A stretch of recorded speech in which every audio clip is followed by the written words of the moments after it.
Mercredi 24 avril 2019, mesdames et messieurs, fidèles téléspectateurs de Chérif la télévision, bonsoir et bienvenue dans cette nouvelle édition d'information. Des centaines de personnes du village de Ouassala et environ ont fait donc le déplacement pour être témoins oculaires de la cérémonie d'inauguration de la route de l'espoir qui relie Ouassala et Mahinandi sur une distance de 9 km. La cérémonie à laquelle ont pris part les autorités politiques, administratives, coutumières et religieuses de toutes les localités du cercle de Bafoullabé était une initiative de M. Samba Coulibaly du Parti pour la restauration des valeurs du Mali, PRVM Fassoko. C'était le dimanche 21 avril 2019 à Ouassala. Nos envoyés spéciaux sont Amadou Kamara et Draman Malé. L'inauguration de cette route, appelée route de l'espoir, reliant la ville de Mahinandi à Ouassala sur une distance de 9 km, est une initiative de M. Samba Coulibaly du PRVM Fassoko dans le souci de venir en aide aux populations tout en réduisant les tracasseries et autres calvaires pour les usagers de ce tronçon. Permettez-moi de souhaiter la bienvenue à toutes les délégations pour leur présence à nos côtés à la cérémonie d'inauguration de la route Ouassala-Mahinandi, distant de 9 km.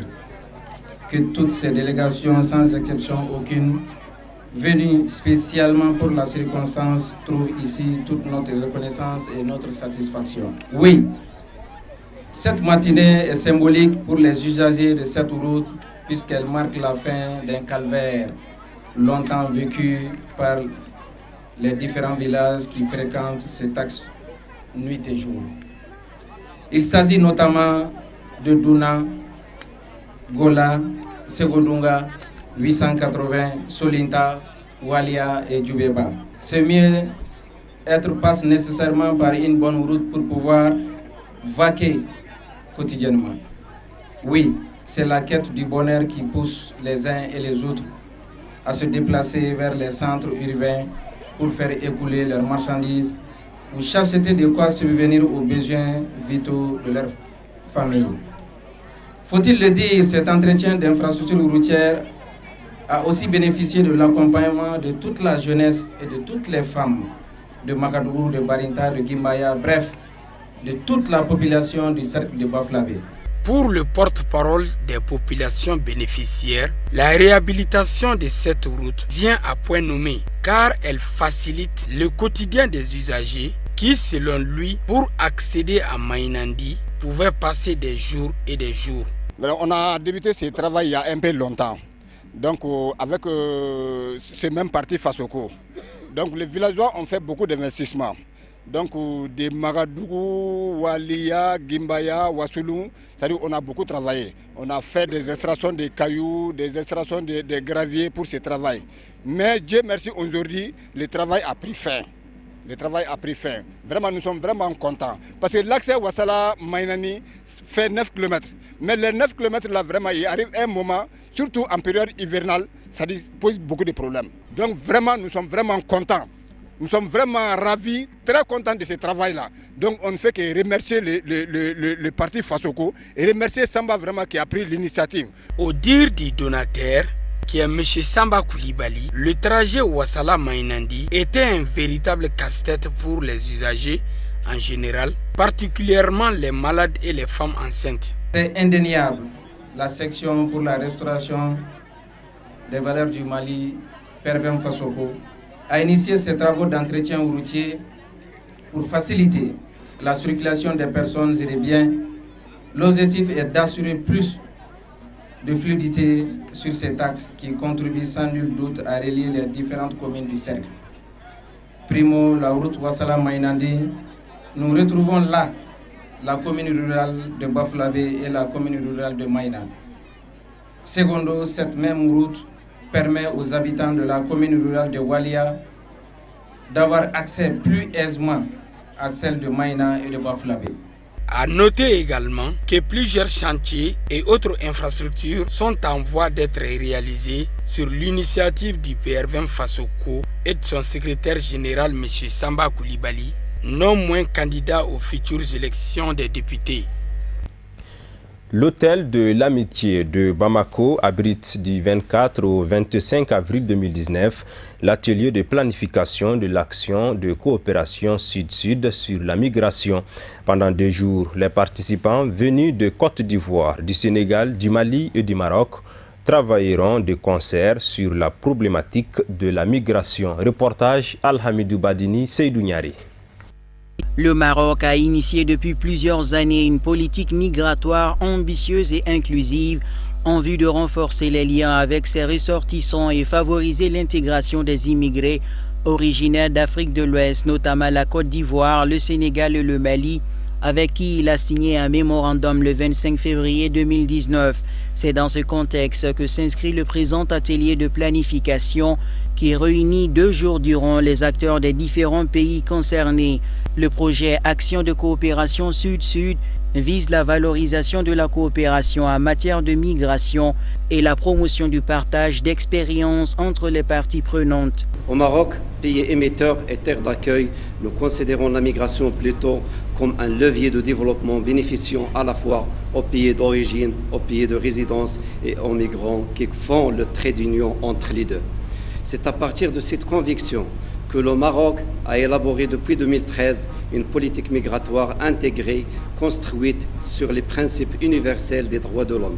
Fondé sur 3 axes d'intervention, à savoir la migration et le développement, la protection des migrants et la mobilité sud-sud, le projet est cofinancé par l'Union européenne et le ministère allemand fédéral de la coopération économique et du développement. L'objectif général de ce projet Coopération Sud-Sud en matière de migration est de renforcer la coopération entre pays africains du nord et de l'ouest du continent, afin d'aboutir à un système régional de la gouvernance de la migration entre le Maroc et la Côte d'Ivoire, le Mali et le Sénégal. Cette approche entre en résonance avec les dynamiques migratoires qui sont très majoritairement intra-africaines. Pour le ministère des Maliens de l'extérieur et de l'intégration africaine, ce projet permettra de répondre aux enjeux migratoires quand on sait que la majorité des flux migratoires africains se réalisent à 80% au sein du continent. Parlant spécifiquement du Mali, je voudrais signaler que les dynamiques migratoires constituent l'un des traits marquants des populations de notre pays, dont la pratique remonte au temps des grands empires, période pendant laquelle certaines populations l'ont intégré dans leur système social comme une véritable stratégie de survie. Dans le contexte actuel, la migration est à la fois une opportunité au regard du rôle de la diaspora en termes de développement et un défi pour le Mali au regard de nombreux drames relatifs à la migration irrégulière. La volonté politique des plus hautes autorités du Mali s'est concrétisée par la création des structures techniques et la conception d'outils stratégiques adoptés aux besoins de la diaspora et pour répondre à la problématique migratoire. L'atelier de Bamako intervient après celui du Sénégal. S'en suivra respectivement la Côte d'Ivoire et le Maroc pour les travaux définitifs. Le nouveau chef des griots du district de Bamako, M. Mamadou Ben Chérif Diabaté, a reçu les documents traditionnels des chefs griots ce mardi 23 avril dans l'après-midi. La cérémonie de remise qui s'est déroulée dans la grande famille de Feu Modibo Koïta à Dikoronipara, en commune 4 du district de Bamako, a enregistré la présence de plusieurs personnalités de notre pays. Reportage Fatoumata Yakane et Ibrahim Koulibaly.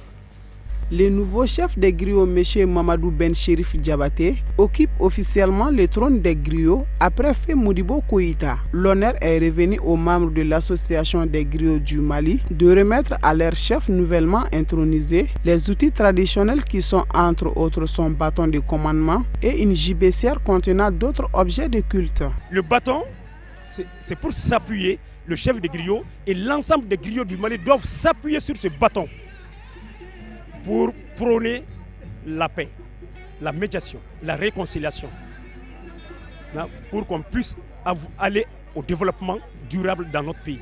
Il ne peut pas avoir de développement sans paix. Donc, l'aiguille c'est pour aller de famille en famille, faire la médiation conjugale, familiale, hein, et communale. Donc, l'aiguille a un sens. Mais le ceinturon qui est là-dedans, ça c'est pour se serrer la ceinture, que les griots du Mali deviennent infatigables dans leur rôle et responsabilité de médiation, de réconciliation nationale. Vous savez, venir dans la famille de Feu Modibo Koïta, qui est le chef des griots défunts, est une reconnaissance à la mémoire de Modibo Koïta. Il fut le chef des griots du district de Bamako. Il est décédé. Alhamdulillah, que Dieu l'accueille dans son paradis. Et moi, si je viens à sa place, pour prendre justement les outils, traditionnellement, il se doit normalement de venir le faire dans la famille de Feu Modibo Koïta. C'est là où on doit venir prendre vraiment ces instruments, remercier la famille de Modibo Koïta et saluer sa mémoire et montrer le bon chemin à la jeune génération. C'est pourquoi nous sommes venus aujourd'hui dans la famille de Modibo Koïta. Né en 1937 à Madina Kagoro dans la 2e région administrative du Mali et décédé en février 2017, le précédent chef des griots Modibo Koïta était un grand rassembleur et écouté, laissant ainsi son empreinte dans la recherche de la paix et la cohésion sociale au dire des griots. Cette cérémonie riche en couleurs a été une occasion pour les griots de lancer un appel à l'endroit de Mamadou Ben Chérif afin qu'il redouble d'efforts dans l'atteinte des objectifs. Au nom de la famille Koïta, nous disons à Ben Chérif, là où la famille Koïta a laissé, Ben Chérif n'a qu'à continuer la même chose. C'est ça que nous voulons. Parce que la famille Koïta, nous avons fait tout pour rassembler les griots du Mali. Donc c'est pour ça qu'on a créé cette coordination des associations des griots du Mali. Les griots, à vouloir s'organiser autour d'un objectif qui est la paix, la réconciliation, la médiation, est très salutaire aujourd'hui. Aujourd'hui où nous assistons au XXIe siècle à l'insécurité totale dans tous les pays du monde. Pas au Mali, pas en Afrique seulement.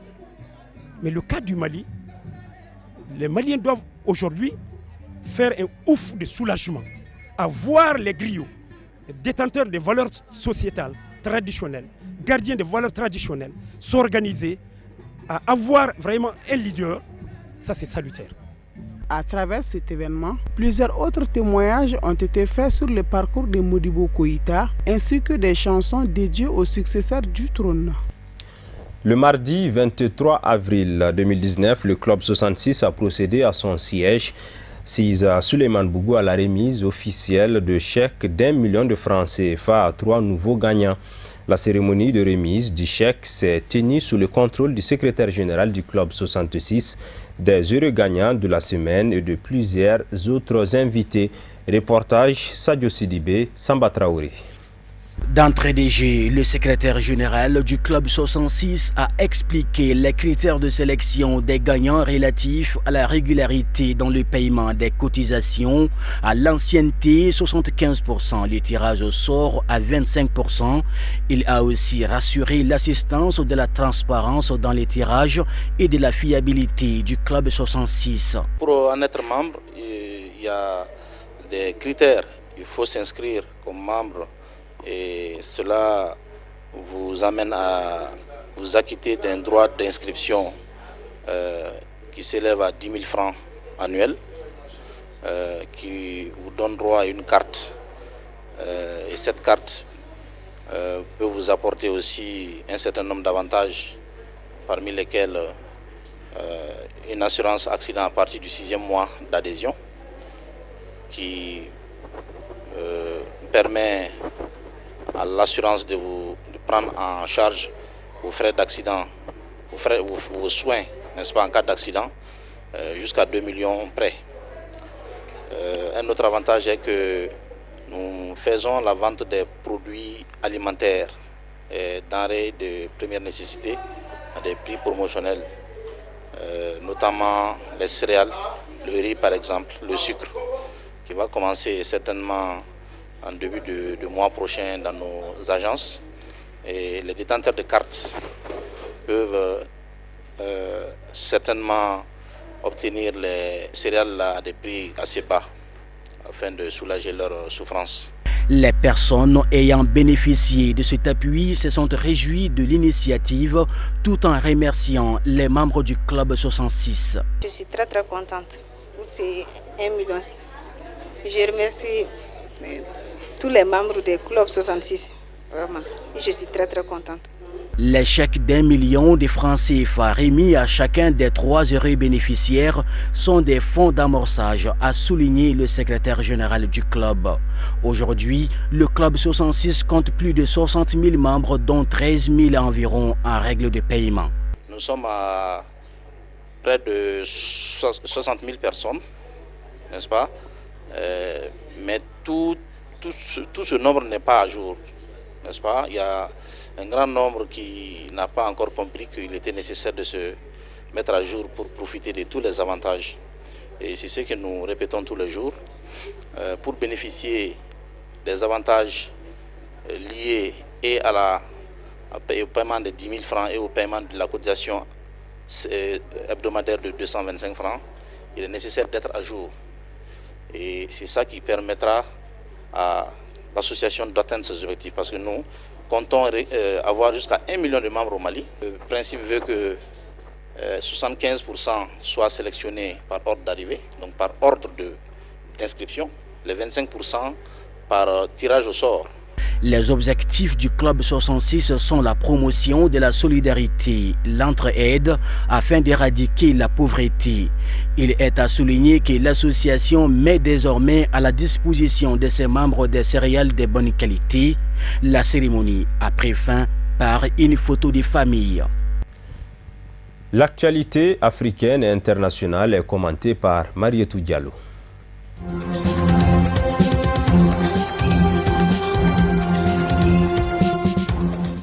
Tête ce lundi entre le chef de l'État de la République démocratique du Congo, Félix Tshisekedi, et son prédécesseur Joseph Kabila. Selon l'entourage proche des deux hommes, cette rencontre tenue à la Cité de l'Union africaine qui accueille le bureau du président Tshisekedi a porté essentiellement sur la nomination du prochain Premier ministre. La question est en effet urgente. Près de 4 mois après l'élection de Félix Tshisekedi à la tête de l'État, l'imbroglio pèse toujours sur le profil du prochain chef de gouvernement congolais.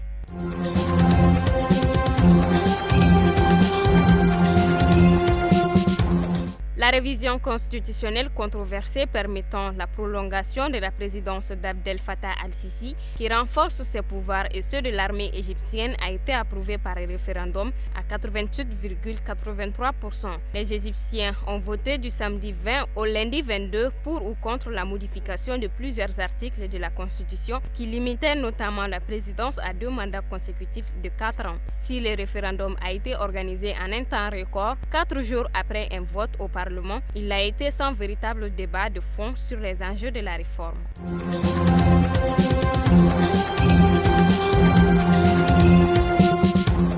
Consécutive à l'opération militaire lancée début avril par le maréchal Khalifa Haftar pour prendre Tripoli, les violences en Libye commencent à engendrer des déplacements internes de population et augmentent les passages aux postes frontières avec la Tunisie voisine qui craint un afflux d'immigrés similaire à celui de 2011. Une guerre en Libye pousserait plus de 800 000 migrants vers l'Europe. Cet avertissement du chef du gouvernement libyen d'Union nationale, Fayez al-Sarraj, dans les colonnes du quotidien italien La Repubblica, sonne comme un appel au recours. Elle traduit l'ampleur de la menace qui plane sur le pays depuis l'accélération jeudi 4 avril de l'offensive de son adversaire Khalifa Haftar et les conséquences potentielles de celle-ci sur les civils.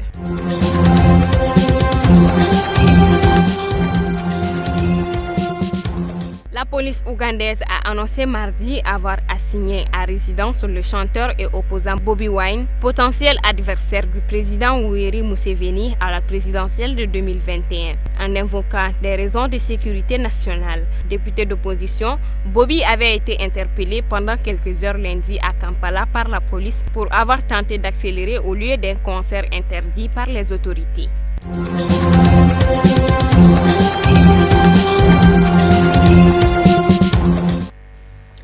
À présent, ce communiqué avant de refermer cette édition d'information. Le bureau exécutif national du groupement des leaders spirituels musulmans du Mali, se félicite de l'élection consensuelle de Chérif Ousmane Madane Haïdara à la tête du Haut Conseil islamique du Mali à l'issue du 3e congrès de la fêtière musulmane le 21 avril 2019.